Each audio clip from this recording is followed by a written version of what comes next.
జీతం తీసుకుంటలేడా? ఇక నిన్న కాంగ్రెస్ కార్పొరేటర్ కూడా స్పీకర్కు ఇచ్చిండు, కాగితం ఇచ్చిండు. ఏం సంగతి అయ్యా, ఆయన జీతం తీసుకుంటలేడా? ప్రజల సొమ్ము ఆయన ఇంటికి పోతలేదా? 2,50,000 రూపాయలు తీసుకుంటలేడా? లెక్క కట్టు. ఇప్పుడు 15 నెలల సంది అసెంబ్లీకి పోకుండా జీతం తీసుకుంటుండు 2,50,000. ఎవరి సొమ్మని తీసుకుంటుండు, ఎట్లా తీసుకుంటుండు? గజ్వేల్ జనాలు గెలిపించింది, గజ్వేల్ జనాలు మా కోసం తిప్పలబడతాడని గెలిపించింది గిందికేనా? అసెంబ్లీకి ఇక మరి మొత్తం బంద్ అయితే ఎట్లా? మరి బంద్ అయినోడు మరి ఈ కొలివేందుకు ఆయనకు రాజీనామా చేయాలి, లేకపోతే జీతం తీసుకోకుండా ఉండాలి అని నేను కాంగ్రెస్ కోల్యాగా కార్పొరేటరు స్పీకర్కు ఇక మరి వినతి పత్రం ఇచ్చిండట. అసెంబ్లీకి వస్తలేడు కాబట్టి ఆయన జీతం ఇవ్వద్దని. ఎవరు పడితే వాళ్ళను అలో చేస్తే ఎవరు ఏం చేస్తారో నర్సయ్య, నీ సీఎం నిన్ను రాణిస్తాడా? ఎవరు పడితే వాళ్ళు.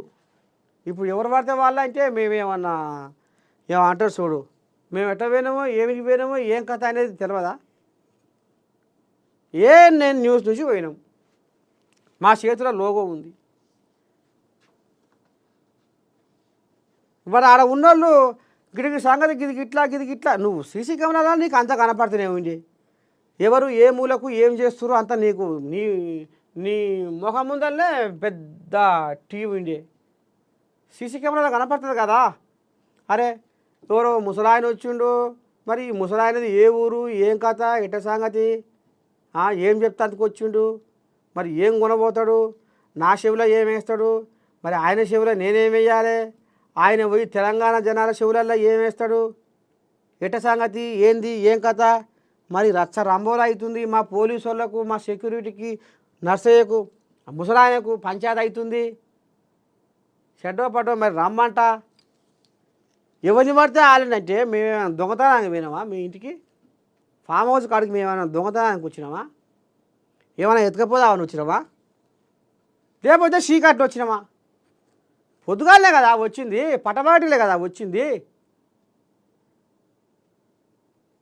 ఓ అమ్మ ఎక్కడి అచ్చంపేట ఆడికెళ్ళి ఈడికెళ్ళి పాపం.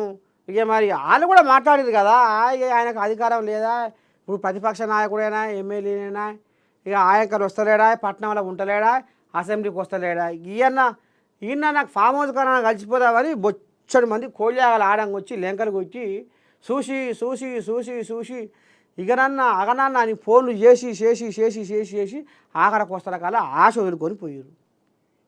అంతేందుకు నిన్న టీఆర్ఎస్ భవన్, తెలంగాణ భవన్ కాడ ఎంతమంది కార్యకర్తలు వెనకమరిపోయారు. లోపలికి రానియలే వాళ్ళని, కేసీరావుని చూడాలని ఊర్లోకి వెళ్ళి వచ్చిర్రు. నిన్న నాకు కూడా కలిసిర్రు, తాత మేము అంత దూరంకి వెళ్ళి వచ్చినాం కేసీరావుని చూద్దామని, షెడ్డో పడో 2 ముచ్చట్లు చెప్దామని. వాళ్ళని గేటు కానీ ఆపేసిర్రు, లోపలికి పోనీయలే. కనీసం ముఖం చూపులు కూడా ఇట్లా చూద్దామని కూడా అంటే కూడా పోనీయలే. గది కథ. ఏమవుతుంది వాళ్ళ భాగ్యం ఏం పోతుంది? ఒక 5 నిమిషాలు జనాలు చూసుకుంటే కండసాలు బావుగా.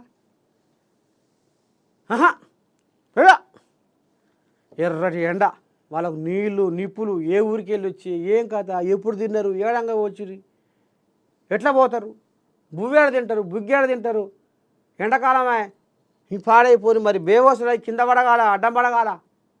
గిట్ల సంగతి గిట్లా పోయే కథే ఆయన కూడా ముంగటేస్తుండు. నర్సయ్య తాత జోకర్. నర్సయ్య తాత జోకర్. ఎట్లా ఉన్నది ఉన్నట్టు మాట్లాడితే జోకరా? ఎట్లా జోకరు? ఇప్పుడు కాదు, ఇప్పుడు జనాల సమస్యల కోసం నేను తిప్పట్లాడతా, రైతుల కోసం నేను పోరాడుతా, నేను ఉద్ధరిస్తా, సర్కారును చీల్చి చెండాడుతా అని అంటున్న పెద్ద మనిషి ఫామ్ హౌస్లో పండుకుంటే ఎట్లా? కథగా అమ్మియారు కదా. సరే వీడికి రాలేదు, అసెంబ్లీకి వస్తలేడు, ఆయనే ఉంటుండు. మరి ఆడికి వెళ్ళి ఏం చెప్తాడో ఆయనగా మేము పోయింది. ఆడికి పోయి మేమేమైనా ఆడ డ్రామా వేసినామా? ఆడేమైనా మేము నాటకాలు వేసినామా? నువ్వే మాదీరా అనుకుంటేవి మనసారా, ఓ కేసీరావు దొర కరుణించవయ్య జరా, ఇదేగా మేము అన్నది. నువ్వేవాదీరా అనుకుంటివి మనసారా ఓ కేసిరావు దొర కరుణించవయ్య జరా